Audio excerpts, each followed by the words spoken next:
Wherefore, Series 2, Episode 19. Over the course of several days, a dozen of Marjorie Peaseblossom's most reliable dreamers phone her up to let her know that Ditchley Yat is no longer advertising for a community support officer. Most of said dreamers had no prior sense that any such job had existed or been advertised, not even in their dreams. Even so, they have all experienced this news as important enough to merit a phone call. One young man, who she has only counselled on one occasion, is deeply distressed about the news. "I think it was calling to me," he says. "Ditchley Yat wanted me for this job and I didn't go, and now I feel like my entire life is pointless." "Simon," she says as kindly as she can, "you mustn't base your sense of self-worth on what Ditchley Yat thinks of you. There are other valleys." "But Ditchley Yat is special," he says. "It is. And I know this is hard for you right now, but try to be gentle with yourself." 3 clients phone to tell her that the snake with no eyes has either vomited them up or crapped them out. They feel much better for not being inside the snake. They also all feel that this has happened because the snake has moved on to the next phase of its plan, although no one claims to know what that is. Marjorie makes careful notes of these reports and gives it considerable thought. Her own dreams are full of a strange process where she is inside the goods shed painting Stone Age megafauna onto the walls. Only, weirdly, this isn't some sort of art project that relates to the venue. She is doing it to make these ancient and extinct animals come back to life. Twice now, her dreams have also featured the ghost of Isambard Kingdom Brunel, who is angry with her because he doesn't like his goods shed being used for magical purposes in this way. Marjorie has a consultation session with one of her regular clients. Caroline is in frequent need of dream interpretation and also has a lot of important Stroud-related dreams to report. She was one of the first local people to find that a Stroud in Bloom meeting was taking place on top of her. "How can I help you today?" Marjorie asks. "It's not really about me," says Caroline. "It's my daughter, Nerys."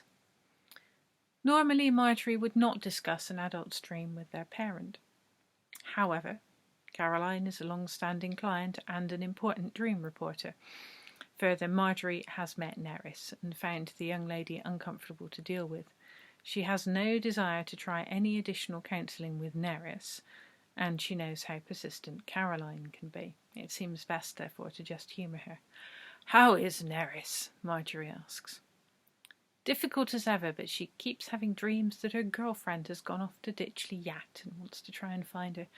Of course, she's not found any sign of the valley itself. I think they've just broken up, and Nerys is living in one of her fantasies, but I thought I should check in with you in case there's anything in it." Marjorie heaves a quiet sigh of relief. She explains about the job dreams and suggests that the errant girlfriend may indeed have been lured away by the mysterious valley for purposes as yet unknown. She hopes that Nerys will be comforted by this knowledge and says so. "She probably won't be," says Caroline. "She's not the sort of person who is ever inclined to be comforted." "How are your dreams at the moment?" Marjorie asks. "Well, there was an odd one the other night. I was in the goods shed. It didn't really look like the goods shed, to be honest, but I knew that was where I was. It was cold and the overhead heaters were on, so it was all bathed in orange light. I had to ride round on a bicycle while someone was playing very weird music. I assume it was supposed to be performance art." Marjorie makes notes. It is curious indeed that they have both dreamed about the same location, but in such different ways. At this stage, it is hard to say whether this is significant. They have a long conversation in which Caroline wonders if the goods shed could be some kind of symbolic womb space, and then goes on to wonder what cycling in her own womb space means. Could be a metaphor for the menopause, she supposes. Perhaps it is about the pathologizing of the female body. The bicycle is the intrusion of male-dominated sciences into the female space. Marjorie suggests that the cycling itself might be a clue. Bicycle, menstrual cycle, and that the child is the goods produced by the womb. The womb is held in such disrespect by the patriarchy that it may as well in fact be a shed. Marjorie concludes, I think this dream is about your rage against patriarchal oppression, your desire for ownership of your body, and to have sovereignty over your own womb and menopause. Caroline likes this interpretation. Marjorie has a knack for finding interpretations that her long-term clients are happy to hear. It is her understanding that they are paying her to listen to them and comfort them more than anything else. She gives them affirmation and meanings they can use, and the dreams are just a means for her to do that. Marjorie's interest in dreams has very little to do with the well-being of her clients. She knows from long years of experience that the dreams of a single person do very little to clarify the present or predict the future. However, in harvesting dream data from more people, she is able to see patterns arising and make far more useful assessments of the world in general, and Stroud specifically. She does not believe in a collective unconscious. There is no evidence for it.